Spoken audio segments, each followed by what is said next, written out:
malam hari, dini hari. Kemudian pagi hari kami langsung melakukan kegiatan pencarian rekaman CCTV di jalur-jalur yang dimungkinkan dilewati.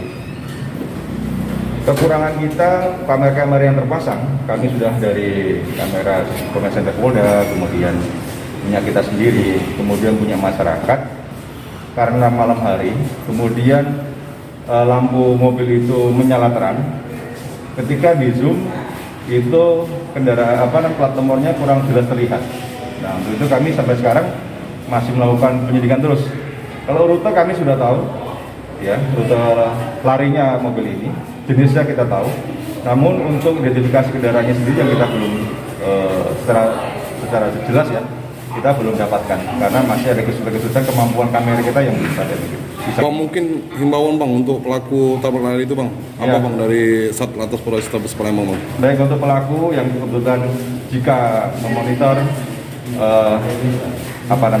berita ini, jadi diharapkan kooperatif, silakan melaporkan diri kepada petugas kepolisian kami di Satlantas ataupun di pos-pos lantas yang ada di Kota Palembang, bahwa kewajiban yang terlibat siapapun dalam hal kecelakaan lalu lintas itu punya kewajiban untuk hadir dan memenuhi kewajibannya sebagai warga negara yang baik, ya.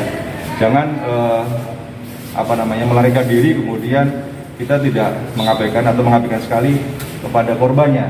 Ya, korban itu sebetulnya tidak bersalah karena sudah berhenti di lampu merah, kemudian justru malah dari belakang ditabrak seperti itu. Saya rasa jika tidak hadir kurang manusiawi. Yang itu kami harapkan bisa hadir dan memenuhi kewajibannya sebagai warga negara yang baik.